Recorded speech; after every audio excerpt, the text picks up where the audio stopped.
Bismillahirrahmanirrahim. Assalamualaikum warahmatullahi wabarakatuh. Nama saya Umi Dinuriana.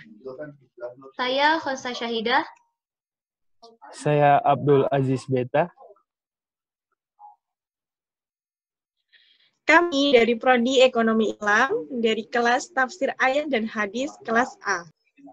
Dunia dan seisinya merupakan anugerah besar bagi umat manusia di muka bumi. Sadar atau tidak, kehidupan itu bukan sekedar mencari kebahagiaan duniawi, berupa harta yang melimpah dan kemewahan yang ada. Kadang ada kalanya setiap manusia mempunyai hati yang rentan akan sebuah rasa. Semua membutuhkan ketenangan dan kebahagiaan abadi. Ketika semua orang berlomba dalam mencari harta saja, itu tidak akan cukup dalam menjalani sebuah kehidupan di dunia. Hal tersebut perlu dimaknai lebih dalam lagi, hingga mengerti makna sesungguhnya dari sebuah rezeki. Wa ma bikum min ni'matin faminallahi tsumma idza massakumud durra fa ilaihi taj'arun. Dan apa saja nikmat yang ada pada kamu, maka dari Allah lah datangnya. Dan bila kamu ditimpa oleh kemudaratan, maka hanya kepadanya lah kamu meminta pertolongan.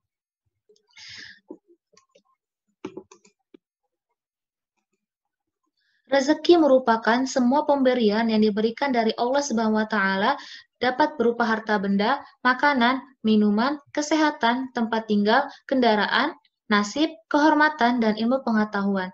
Bahkan semua bentuk pemberian, baik yang bersifat lahir dan batin, materi spiritual yang bersifat duniawi dan ukhrawi. Dalam Al-Quran, ada beberapa istilah lain yang semakna dengan kata rezeki. Yang pertama, al-fadl. Salah satu istilah yang semakna dengan kata rizq adalah al-fadl. Dalam kamus bahasa Arab, al-fadl dimaknai sebagai kelebihan, keistimewaan, tambahan, dan kehormatan. 2. An-ni'mah. Allah Subhanahu wa Ta'ala berfirman, Yubashiruhum rabbuhum birahmatin minhu wa ridwanin wa jannatin lahum fiha na'imun muqim.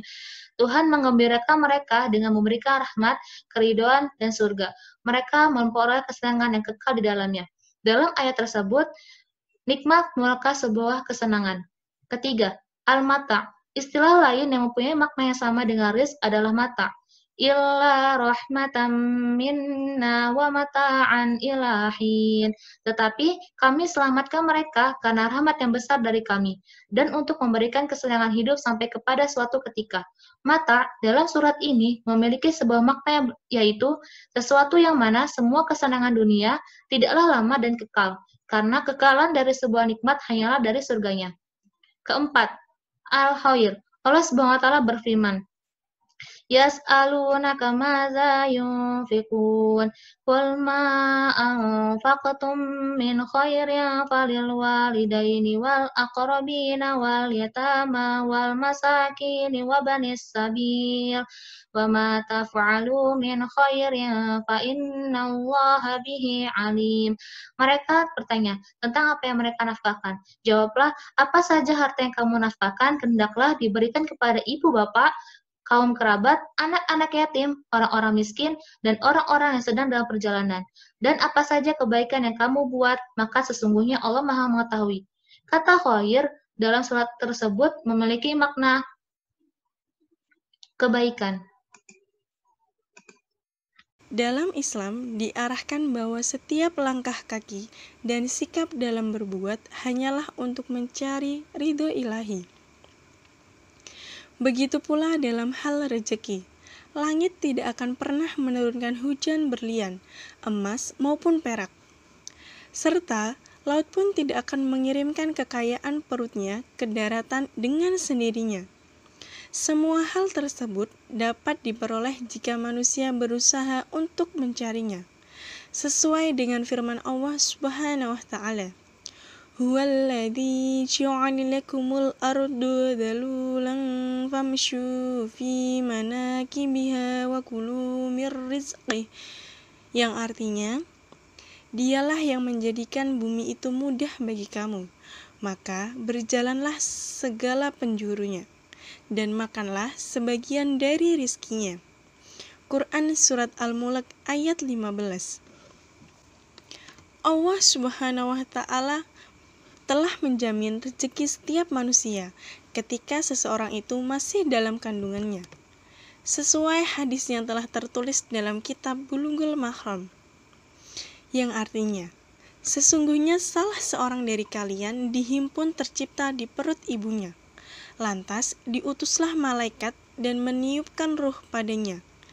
Dan ia diperintahkan untuk menggambarkan 4 ketetapan, yaitu menulis rizki, ajal, amalan, dan apakah ia nanti celaka atau bahagia. Hadis riwayat Muslim. Islam merupakan agama yang sempurna. Hidupnya seseorang di dunia bukan hanya sekadar hidup saja, tanpa ada panutan yang dijadikan patokan atau pegangan kehidupan di setiap langkah kaki berpijak. Begitupun dengan rezeki yang selalu dimiliki setiap umatnya. Ada beberapa macam rezeki. Yang pertama, rezeki yang dijamin. Allah Subhanahu wa Ta'ala berfirman, yang artinya, dan tidak ada suatu binatang melata pun di bumi melainkan Allah lah yang memberi rezekinya, dan Dia mengetahui tempat penyimpanannya. Semuanya tertulis dalam kitab yang nyata, Lauhul Mahfudz. Inilah janji Allah Subhanahu wa Ta'ala yang telah menjamin rezeki untuk setiap makhluknya. Yang kedua, rezeki melalui usaha. Allah Subhanahu wa Ta'ala juga berfirman, yang artinya, dan bahwa manusia hanya memperoleh apa yang telah diusahakan. Rezeki telah Allah tentukan, tetapi manusia harus memperoleh itu dengan cara berusaha di jalan Allah. Maka engkau akan bertemu dengan rezekimu. Allah Subhanahu wa Ta'ala menghamparkan luas rezeki yang ada di dunia, dan manusia diamanahkan untuk menjadi khalifah di muka bumi ini, serta diperintahkan untuk mengambil karunia-karunia tersebut. Namun, itu semua tidak hanya ditunjukkan untuk mengumpulkan pundi-pundi harta, tetapi juga untuk mencapai keridhaan Allah Subhanahu wa Ta'ala dalam bentuk keberkahan yang akan mendatangkan kebaikan-kebaikan pada diri kita dan juga kepada generasi yang akan mendatang, agar kelak menjadi generasi Rabbani. Al-Hafiz Ibnu Hajar rahimahullah menjelaskan bahwa manusia tidak dapat memahami keberadaan berkah sekalipun hartanya terus bertambah banyak.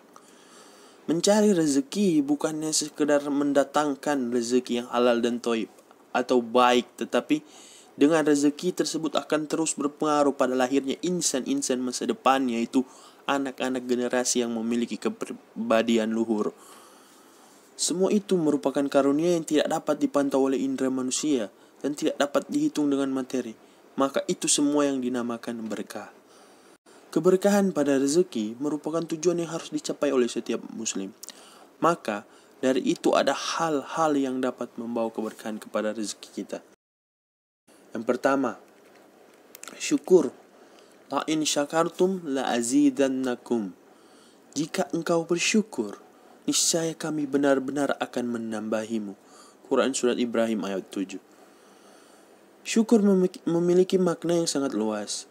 Lebih dari sekedar ucapan Alhamdulillah wa syukurillah.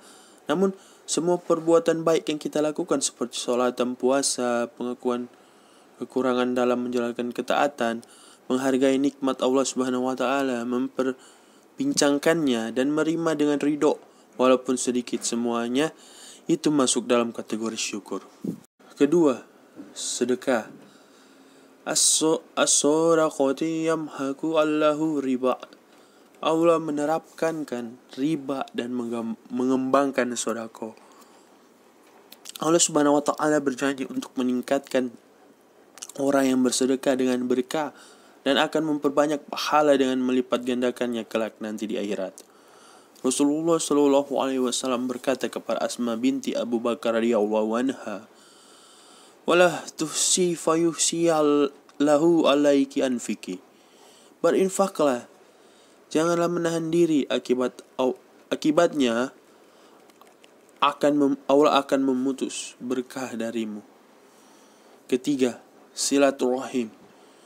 Man sarahu an yubassatullahu fi rizqihi wa ansyaha lahu fi asrihi falyasil rohimah.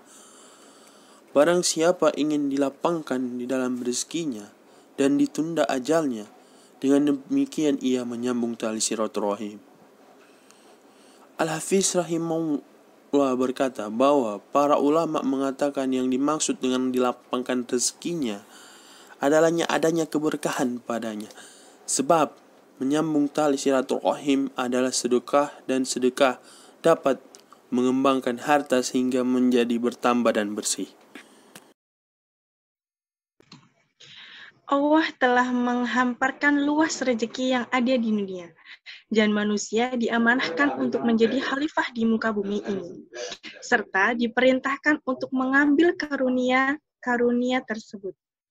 Namun, itu semua tidak hanya ditunjukkan untuk mengumpulkan pundi-pundi harta, tetapi juga untuk mencapai keridhaan Allah Subhanahu wa Ta'ala dalam bentuk keberkahan yang akan mendatangkan kebaikan-kebaikan kepada diri kita dan juga kepada generasi yang akan datang, agar kelak menjadi generasi Robbani. Mungkin hanya ini yang bisa kami sampaikan, kurang lebihnya mohon maaf yang sebesar-besarnya. Sekian dan terima kasih. Wassalamualaikum warahmatullahi wabarakatuh.